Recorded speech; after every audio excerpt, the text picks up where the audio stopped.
Howdy, I know we went live and my camera has done something odd, which is that it got disconnected. We did a whole check and the wrong camera's on. So hang on for a sec while I figure this out. I'm going to go away for a minute.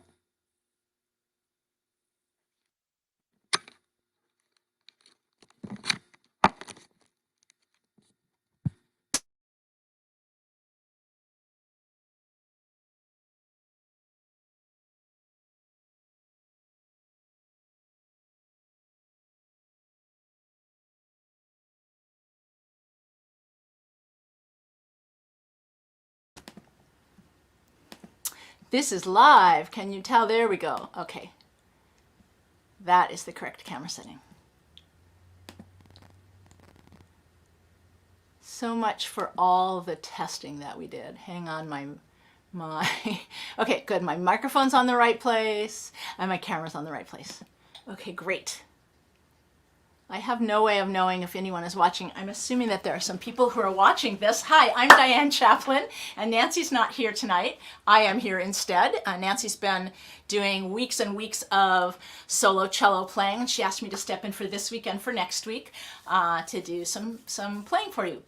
And I'm a member of the Portland Cello Project. I know a lot of you are Portland Cello Project fans, and so I've done plenty of these live streams. I've been a little out of commission recovering from a broken elbow this year, but I'm celebrating 6 months of recovery from that injury, and here I am back playing. I'm going to play some Baroque music to start, music from the Baroque period. This is a piece by a composer named Giuseppe Colombi, and he lived kind of in the mid-Baroque time. And one of the things that I love about playing this kind of music is there are virtually no marks in the parts. Like there are notes, we get rhythms, but there's no bowing, there's no dynamic, there's no articulation. And so I think that it's really fun actually as a performer to make that kind of stuff up and to invent things within the stylistic bounds of the Baroque period.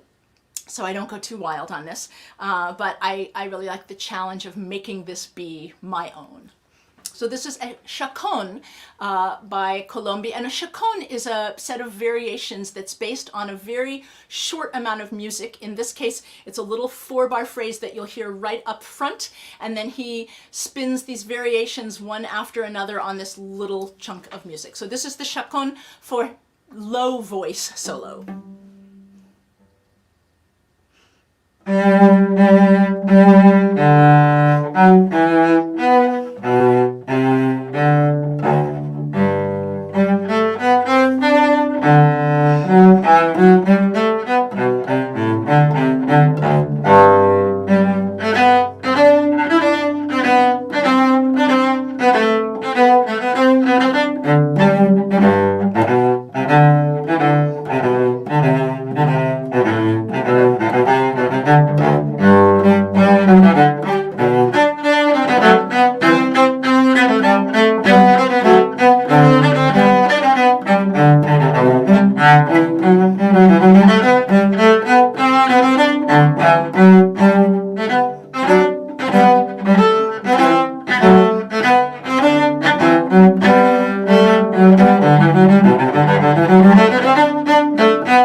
Since I have found this piece, which I found a few weeks ago, I've actually discovered that there's a set of 30 variations that were commissioned about 10 years ago for the Finnish cellist Anssi Karttunen. And so I have them in the mail, so I have lots of variations on that very chaconne coming to learn.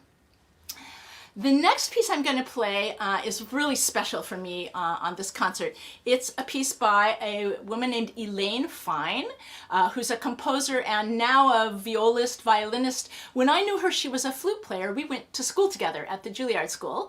And I have stayed in touch with her, mostly through Facebook, and she is a wonderful composer, and she has written this piece, which is, I haven't actually talked to her about it. She said she would come and watch the live stream today, so I'm looking forward to finding out what she thinks about how I play her piece, because kind of in the same way as I make up bowings and dynamics in the Colombi Chaconne, I a little bit did the same thing with her piece and made a lot of changes other than what she had written in the music. So I look forward to hearing about how she feels about that.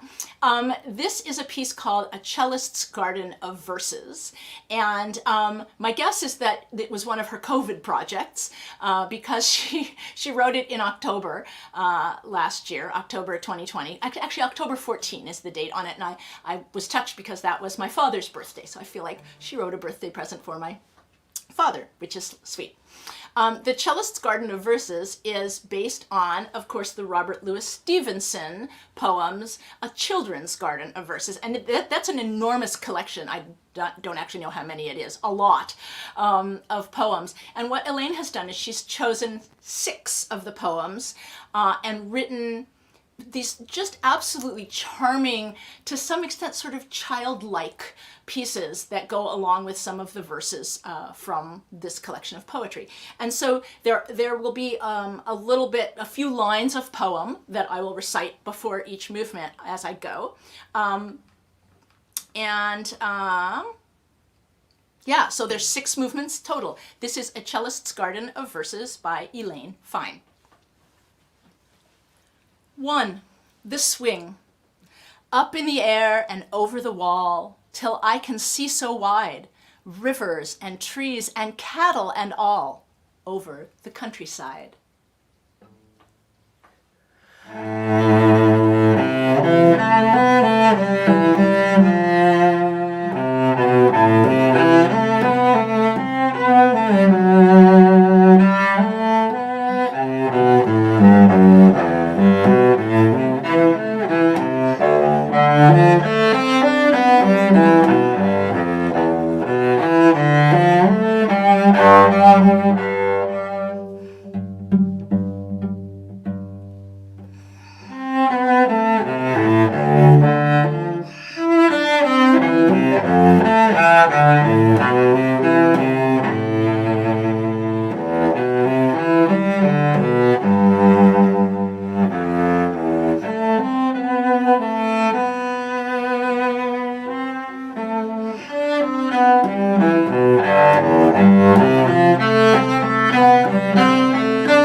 2. Foreign lands. The dusty roads go up and down with people tramping into town. If I could find a higher tree, farther and farther I should see. 2.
3, my shadow.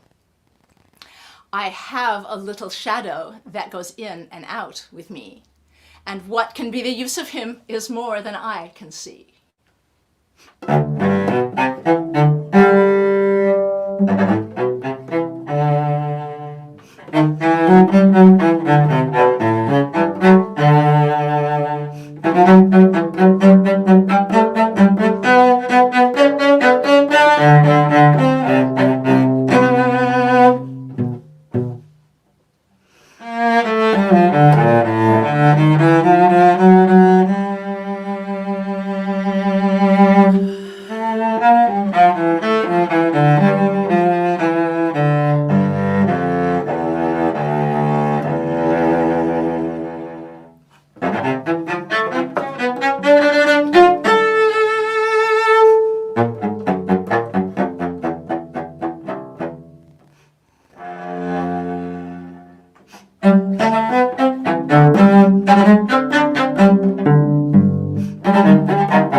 My bed is a boat.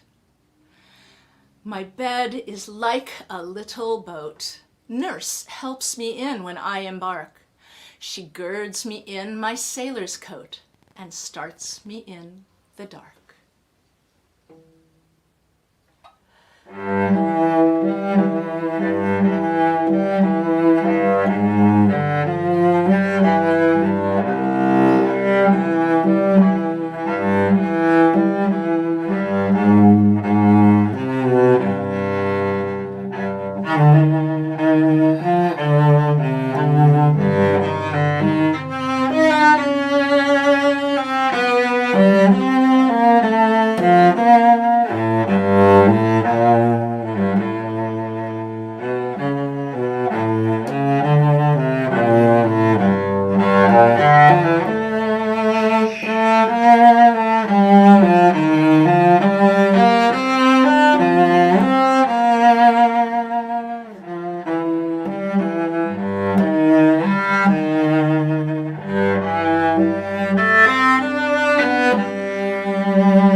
Windy nights.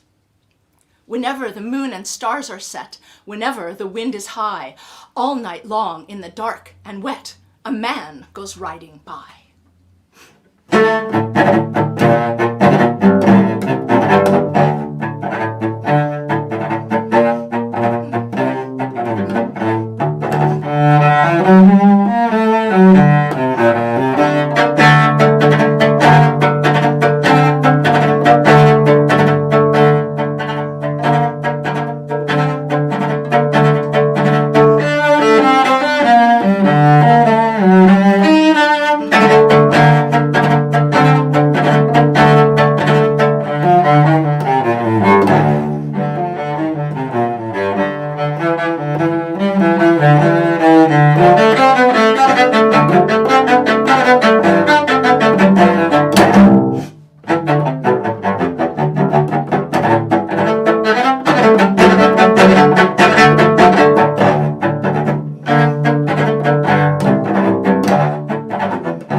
6.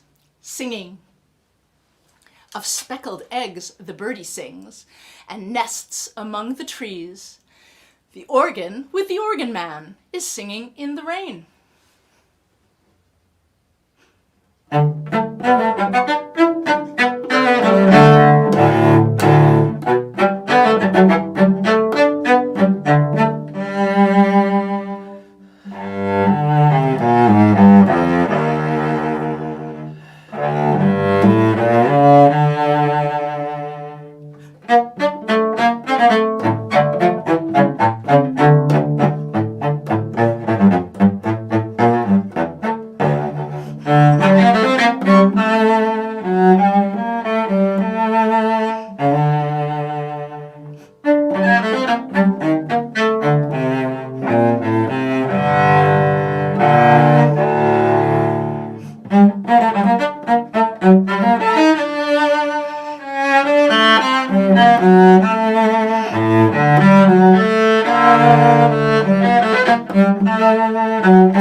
And here's the weird live stream experience that we all go through, which is there's no applause after you finish a piece.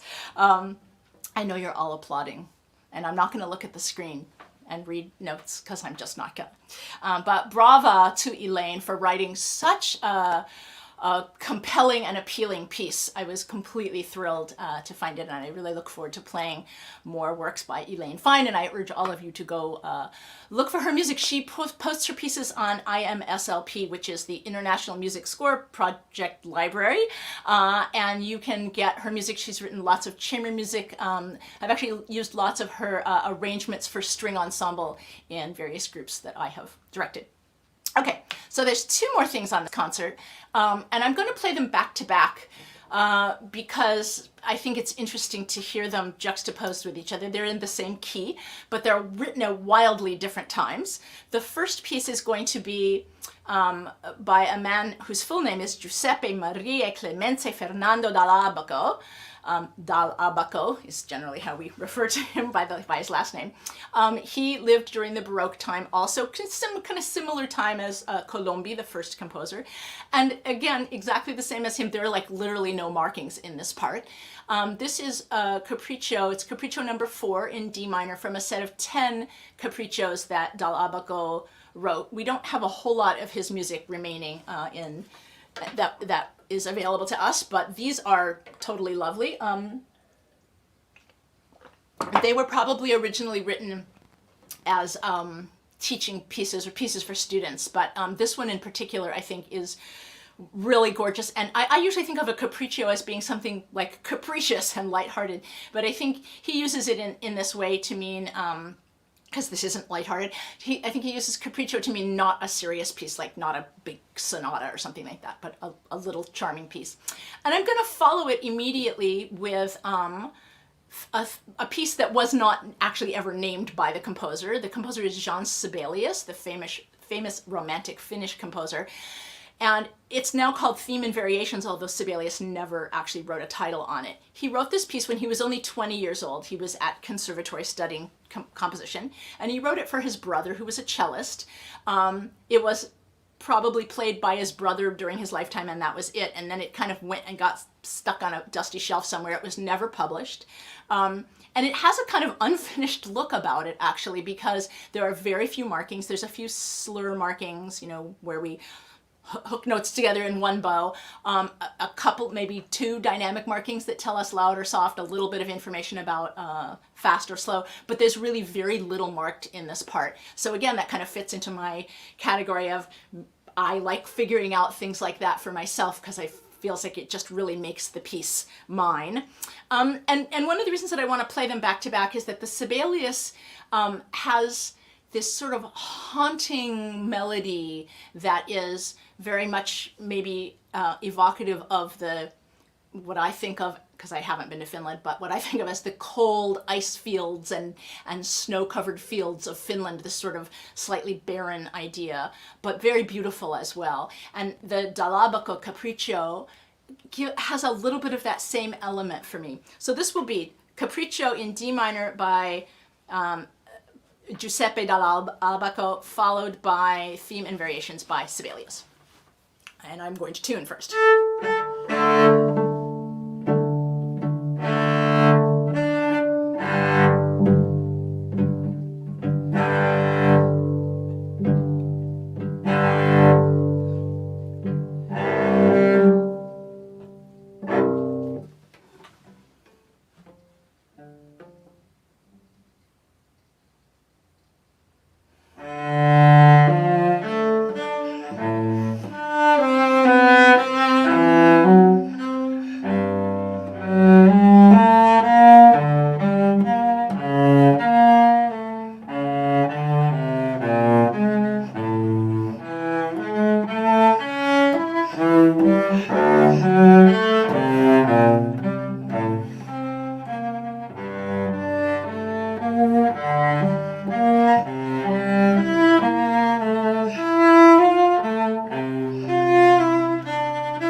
Okay, that's all.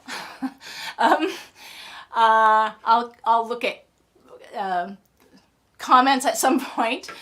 There probably are a few.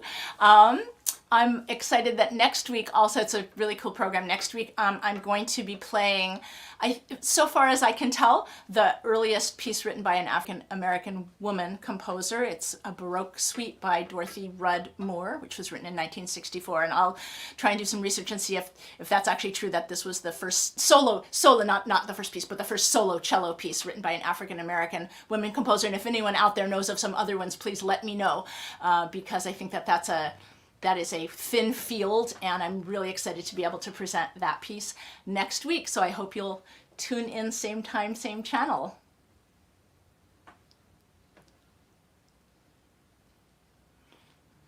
And Nancy's on the other side of the camera, and she's going to make it stop now, I think.